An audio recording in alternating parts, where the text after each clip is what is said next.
दोस्तों आज से 30 दिन तक हम एक स्ट्रेटजी का लाइव टेस्ट करेंगे। तो हम रोज़ लाइव ट्रेड लेंगे और देखेंगे क्या हमें यह स्ट्रेटजी प्रॉफिट देती है या लॉस देती है। तो सबसे पहले स्ट्रेटजी का सेटअप देखते हैं कि सेटअप किस तरह से है। तो इसके लिए हमने एक 15 मिनट टाइम फ्रेम का एक कैंडलस्टिक चार्ट लिया है।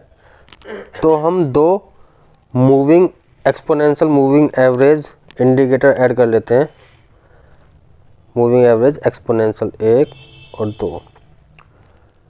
अब इनके रखना क्या हमें, ये फर्स्ट वाला जो मूविंग एवरेज है हमारा वो हमने बाय डिफ़ॉल्ट इसका 9 होता है, हमने कर दिया 21 डेज़ का।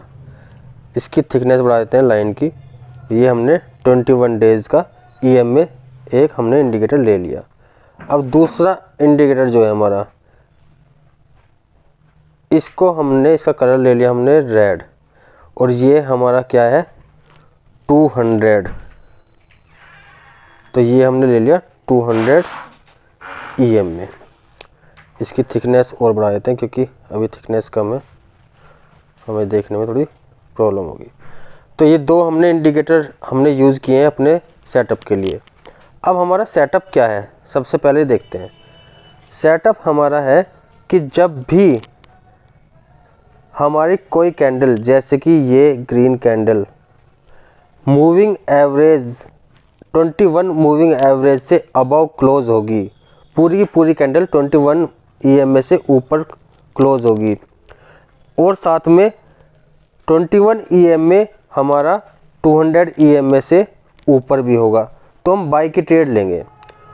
इसका उल्टा क्या होगा, अगर कोई भी कैंडल, जैसे कि यहाँ पे देखते हैं हम, कोई कैंडल 21 EMA से नीचे क्लोज होगी पूरी की पूरी कैंडल, और उसका वो 21 EMA हमारा 200 EMA जो हमारी रेड लाइन शो हो रही है यहाँ पे 200 EMA से नीचे होगी, तो हम सेल की ट्रेड लेंगे।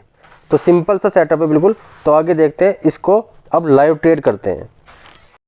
तो हमने यहाँ पर UPL का स्टॉक लिया हुआ है, और आप देख सकते हैं कि हमारी पहली कैंडल आज की जो ग्रीन कैंडल है वो हमारे 21 EMA से ऊपर है, तो हम बाई की ट्रेड लेंगे।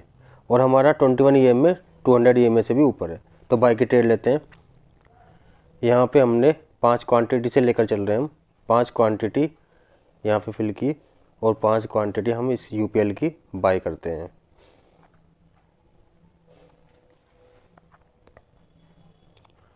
तो हमने ऑर्डर एग्जीक्यूट किया, लेकिन हमारा ऑर्डर रिजेक्ट हो गया क्योंकि हमारा इनसफिशिएंट फंड था यहाँ पर, और हमने CNC में ऑर्डर लगा लिया था। तो हम MIS में करते हैं इसको। MIS में हमने 5 क्वांटिटी फिल की, और अब हमने ये ऑर्डर एग्जीक्यूट कर दिया। तो हमारी 5 UPL के स्टॉक्स हमने बाय कर लिए हैं। यहाँ पे ऑर्डर में जाके देखते हैं, ये रहे। पहला हमारा रिजेक्ट हो गया था, दूसरा हमारा 806 रुपये 95 पैसे पे हमने ये UPL के 5 शेयर हमने बाय कर लिए। अब देखते हैं आगे होता क्या है।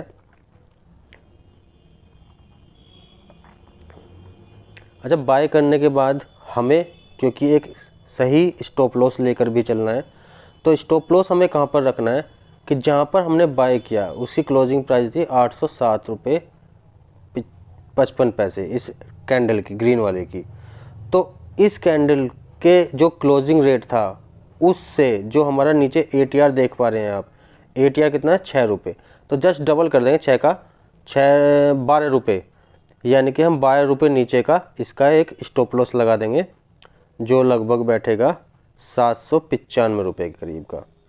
तो हम एक स्टॉप लॉस ऑर्डर भी तुरंत लगा देते हैं, ताकि आगे जाके अगर हमारी ट्रेड हमारे फेवर में नहीं जाती है तो हम एक बड़े लॉस से बच सकें। तो हमारी ट्रेड अभी चल रही है, तो सबसे पहले हम लगाते हैं एक इसमें स्टॉप लॉस ऑर्डर। अब बात आती है कि ATR क्या है। ATR की फुल फॉर्म है एवरेज ट्रू रेंज, यानी कि पिछले 14 दिन में इस पर्टिकुलर स्टॉक की जो रेंज रही है वो कितनी रही है, यानी कि बाय डिफ़ॉल्ट इसकी रेंज है 14, हमने बाय डिफ़ॉल्ट ही रखी है। तो चलो सबसे पहले हम स्टॉप लॉस ऑर्डर लगाते हैं। तो हमने 795 की 5 क्वांटिटी पर हमने एक स्टॉप लॉस ऑर्डर लगा देते हैं। MIS पे 5 क्वांटिटी हमने, क्योंकि बाई किया तो 5 क्वांटिटी हमने सेल का मार्केट प्राइस पे SLM ऑर्डर लगा दिया है हमने 795 रुपये का। तो इस ऑर्डर को हम एग्जीक्यूट कर देते हैं। अब हमारा चाहे ट्रेड कितनी भी नीचे चली जाए, हमारा स्टॉक कितना भी नीचे चला जाए, हमारा 795 पे सेल हो जाएगा। यानी कि हमारा इससे ज़्यादा लॉस, 12 रुपये से ज़्यादा लॉस हो नहीं सकता। तो देखते हैं आगे क्या होता है, हमारी ट्रेड पॉजिटिव जाती है या लॉस में जाती है।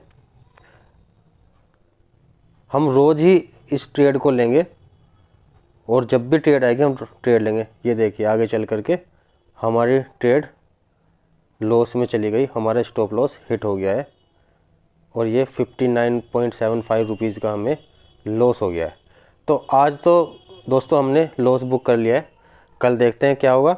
ये रहा सेल पे हमारा 795 पे हमारा सेल हो गया है, यानी कि स्टॉप लॉस हमारा हिट हो गया। तो 59.75 का हमें स्टॉप लॉस लेना पड़ा और ये हमें लॉस हो गया है। तो कोई नहीं, आज हमारा स्टॉक आगे पता नहीं कितने कहाँ तक गया होगा, ये वो भी देखेंगे हम। तो जो भी लॉस हुआ आज का हमने लॉस बुक कर लिया और हम एक अपनी एक्सेल शीट में इसको फिल कर लेंगे। तो हमें 30 दिन तक का देखना है, 30 दिन तक कितना जाता है।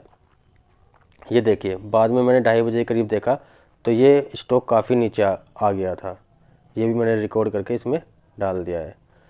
तो कोई नहीं, हम इसको रोज़ हम एग्जीक्यूट करेंगे और रोज़ इसको रिकॉर्ड करेंगे।